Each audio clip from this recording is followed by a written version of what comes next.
किसी की बोलती तो किसी की करनी, वक्त का फर्क है साहब। गौर फरमाइएगा, किसी की बोलती तो किसी की करनी, वक्त का फर्क है साहब। पहले आपने बिछाई थी सियासत की गोटियां, पहले आपने बिछाई थी सियासत की गोटियां, अब कोई और तय कर रहा है हैसियत आपकी।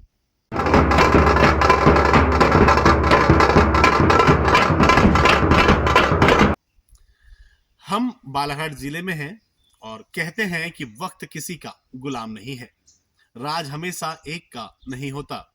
ऐसा ही राज बालाघाट की राजनीति में भी सदियों से चला आ रहा है।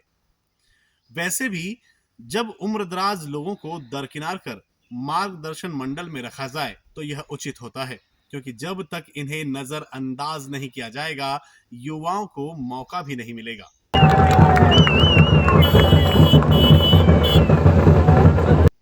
इसी सोच को लेकर मध्य प्रदेश की पूर्व विधानसभा उपाध्यक्ष और लांजी किरनापुर विधायक आगे बढ़ रही है, जिसका परिणाम सामने है कि जिला पंचायत के चुनाव में सम्राट सरस्वार के सिर पर अध्यक्ष का ताज सजाया गया, तो वहीं अब विधायकी का ताज कटंगी से प्रशांत मेश्राम के सिर पर सजाने की पूरी तैयारी साफ नजर आ रही है।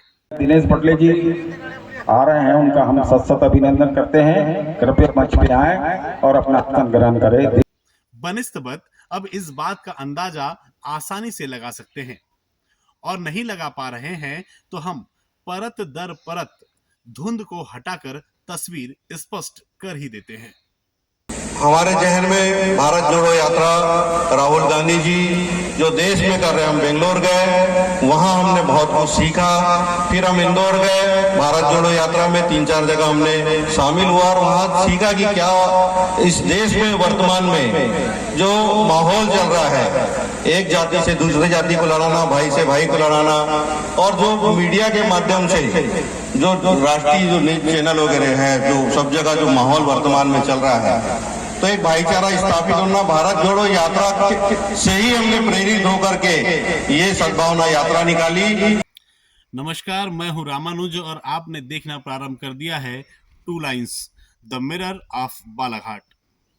आज लगभग 72 साल के हो चुके विश्वेश्वर भगत, जो कि वर्तमान में कांग्रेस के जिलाध्यक्ष हैं, चाहते हैं कि आज भी कांग्रेस में वही हो जो वे चाहते हैं, लेकिन वे यह भूल रहे हैं कि जहां वे निशाना लगाना चाहते हैं वो लक्ष्य अब अस्पष्ट हो चुका है।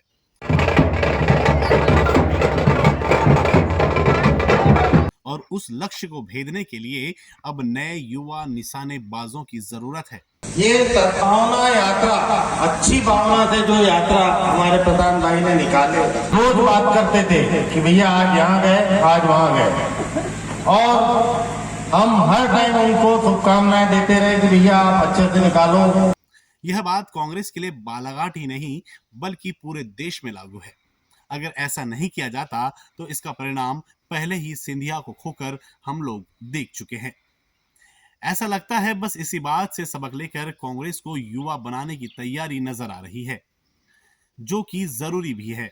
बस यही बात है कि विधायकी कर चुके और विभिन्न पदों पर रह चुके विश्वेश्वर भगत कांग्रेस में खुद का वर्चस्व अब भी मान रहे हैं, लेकिन जब एक समय मुख्यमंत्री के प्रबल दावेदारों में से एक और तत्कालीन मध्य प्रदेश सरकार के परिवहन मंत्री लिखीराम कावरे की हुई हत्या के बाद उनकी पुत्री ने लांजी किरनापुर की विधायकी और प्रदेश में विधानसभा उपाध्यक्ष का पद हासिल किया, उसके बाद से लगातार कांग्रेस के आला कमान की करीबी होती चली गई, जिसका नतीजा देखने को मिला कि कैसे बालाघाट जिला पंचायत के चुनाव में विश्वेश्वर भगत द्वारा केसर बिसेन को अध्यक्ष बनाने हर संभव कोशिश की गई, लेकिन हीना ने सम्राट सरस्वार को इस पद पर बैठा दिया।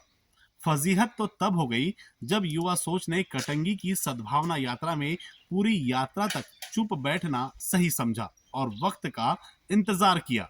जब प्रशांत जी ने यात्रा की शुरुआत किया था, उसी समय मुझसे कहा था, उन्होंने मेरे से सारी बात करी थी और मैंने उसी दिन उनको हाँ कर दिया था। भले ही बालाघाट जिला कांग्रेस के अध्यक्ष विश्वेश्वर भगत ने सद्भावना यात्रा के दौरान साफ तौर पर कहा कि इस यात्रा का कांग्रेस से कोई लेना देना नहीं है।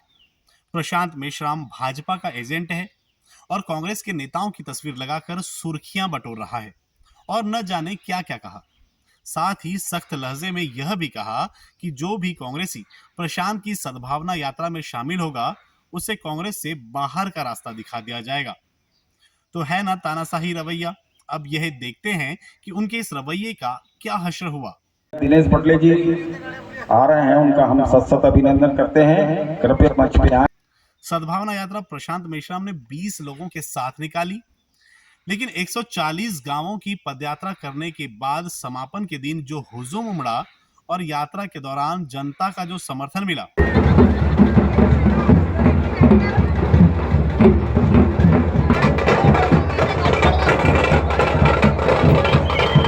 उसके बाद सुश्री हिना कांवरे और सम्राट सरस्वार की मौजूदगी ने विश्वेश्वर भगत के आदेश या निर्देश जो भी बोलो कि फजीहत ही करवा दी। मीडिया ने सवाल भी पूछे कि पार्टी में गुटबाजी है, तो इस बात से इनकार कर दिया गया। देखिए, गुटबाजी तो मुझे समझ में नहीं आ रही है। अब वो हर किसी का अपना अपना कुछ रहता है, लेकिन मुझे तो गुटबाजी कहीं से कहीं तक समझ में नहीं आ रही। लेकिन असल हकीकत तो सामने ही है।